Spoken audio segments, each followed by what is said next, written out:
Hello friends, welcome to our channel box office blockbusters. কথা বলবো দেবারা part 1 এই মুভির প্রথম দিনের কালেকশন নিয়ে। কথা বলবো তুফান এই মুভির 103 দিনের ওয়ার্ল্ড মার্কেটের কালেকশন নিয়ে। আপনারা জানেন global superstar Shakib Khan sir অভিনীত তুফান ফিল্মের ডে বাই ডে নতুন আপডেট বেরিয়ে আসছে এবং মুভির বর্তমান কালেকশন সম্পর্কেও ধারণা আসছে। পাশাপাশি দরদের আপডেট চলে এসেছে। অনেকে এক্সপেকটেশন করছে দরদ পুজোতে রিলিজ হবে, কারণ অরণ্য মামুন স্যারও চাচ্ছেন দরদকে পুজোতে রিলিজ করতে। ওয়েস্ট বেঙ্গল ইন্ডিয়াতে আপনারা জানেন হিন্দি মার্কেটে দরদকে রিলিজ করা হবে, পাশাপাশি বাংলাদেশে মুভিকে বিগ রিলিজ করা হবে। Global superstar Shakib Khan sir মানেই মেগা ব্লকবাস্টার ফিল্ম। আশা করছি দরদও লাইফ টাইমে 30 কোটি প্লাস বিজনেস করে নেবে। কথা বলবো এই দুই টিমের কালেকশন নিয়ে। ভিডিও ভালো লাগে তো লাইক করবেন এবং এখনও যদি বক্স অফিস ব্লকবাস্টার চ্যানেলটি সাবস্ক্রাইব না করে থাকেন, সবার আগে সকল মুভির latest update plus box office collection জানার জন্য আমাদের চ্যানেলটি সাবস্ক্রাইব করে নেবেন।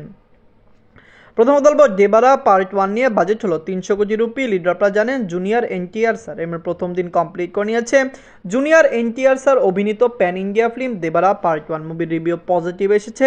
দর্শকদের সাপোর্টও এই মুভির সাথে রয়েছে। দর্শকরা সাপোর্ট করলে দেবারা পার্ট 1 লাইফ টাইমে বক্স অফিসে অনেক টাকা আয় করতে পারে। আপনারা জানিয়ে দেই মুভিটি সকলত্র রিলিজ হয়েছে, প্যান ইন্ডিয়া রিলিজ। ওভারসিজ মার্কেটে মুভিটি প্রথম দিন মেগা ব্লকবাস্টার কালেকশন করে নিয়েছে, কারণ মুভির ওভারসিজ মার্কেট যে থিয়েটারিক্যাল ভ্যালু এটির 25% মুভিটি প্রথম দিনে রিকভার করতে সক্ষম হয়েছে। নিজের প্রথম দিনে মুভিটি অল ইন্ডিয়া গ্রস করেছে 90 কোটি রুপি। ওভারসিজ মার্কেট থেকে আয় করেছে 45 কোটি রুপি। ওয়ার্ল্ড মার্কেট থেকে মুভিটি প্রথম দিন আয় করেছে 135 কোটি রুপি। আপনারা জানেন জুনিয়র এনটিআর স্যারের হাইস্ট গ্রসিং ফিল্ম আর যেটির প্রথম দিনের কালেকশন অনেক বেশি ছিল, কিন্তু এরপরেই দেবারা পার্ট 1 এর কালেকশনটি চলে এসেছে। দেবারা পার্ট 1 স্যারের ক্যারিয়ারের দ্বিতীয় হাইস্ট গ্রসিং ফিল্ম প্রথম দিন। আমরা আশা করছি দেবারা লাইফ টাইমে ভালো কালেকশন করবে। মুভিটিকে ক্লিন হিট হতে হলে বক্স অফিসে 360 কোটি রুপি প্লাস বিজনেস করতে হবে। ব্লকবাস্টার হতে হলে মুভিকে 450 কোটি রুপি প্লাস বিজনেস করতে হবে। আমরা আশা করছি দেবারা পার্ট 1 সেই কালেকশনটি করে নেবে এবং বক্স অফিসে একটি ব্লকবাস্টার হয়ে যাবে। কথা বলবো তুফান নিয়ে। বাজেট হলো 15 কোটি টাকা। লিডার আপনারা জানেন global superstar Shakib Khan sir 103 দিন কমপ্লিট করে নিয়েছে।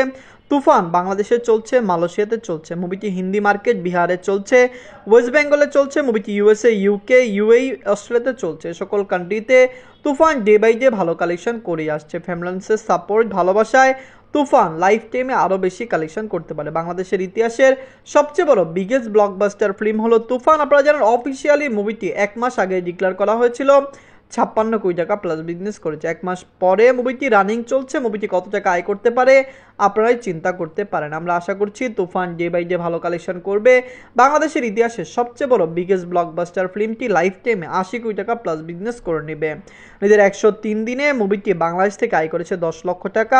নিজের 36 দিনে মুভিটি মালয়েশিয়া থেকে আয় করেছে 2 লক্ষ টাকা। নিজেদের 15 দিনে মুভিটি হিন্দি মার্কেট থেকে আয় করেছে 1 লক্ষ টাকা এবং নিজেদের 85 দিনে মুভিটি ওয়েস্ট বেঙ্গল থেকে আয় করেছে 2 লক্ষ টাকা। আপনারা জানিয়ে দেই তুফান বাংলাদেশ আজকে 10 লক্ষ টাকা আয় করেছে। বাংলাদেশে আজকে হলো শুক্রবার এবং শুক্রবারে কিন্তু তুফানের শো সংখ্যাও বাড়ানো হয়েছে।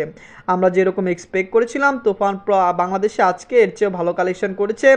আশা করছি আগামী দিনগুলিতেও তুফান বাংলাদেশে ভালো কালেকশন করে নেবে। নিজেদের 92 দিনে মুভিটি ইউএসএ মার্কেট থেকে আয় করেছে 1 লক্ষ টাকা, ইউকে থেকে আয় করেছে 1 লক্ষ টাকা, জার্মানি থেকে আয় করেছে 2 লক্ষ টাকা, অস্ট্রেলিয়া মার্কেট থেকে মুভিটি আয় করেছে 2 লক্ষ টাকা। এই 4টি কান্ট্রিতে তুফান চলছে day by day record breaking collection করেই চলছে। আমরা আশা করছি তুফান আরও ভালো আয় করবে। বাংলাদেশের একটি বড় ইন্ডাস্ট্রি হিট ফিল্মটি লাইফ টাইমে আরও বেশি আয় করবে। ওয়ার্ল্ড মার্কেটে মুভিটি 103 দিন কমপ্লিট করেছে এবং 103 দিনে মুভিটি ওয়ার্ল্ড মার্কেট থেকে আয় করেছে 21 লক্ষ টাকা। টোটাল কালেকশন হলো 75 কোটি 83 লক্ষ টাকা। আপনারা জানিয়ে দেই অনেকেই কমেন্ট বক্সে জানাচ্ছেন যে তুফান 56 কোটি টাকা করেছে, তো এখানে 75 কোটি টাকা প্লাস বিজনেস কিভাবে করলো, এই কনফিউশনটা আমরা দূর করে দিয়েছি।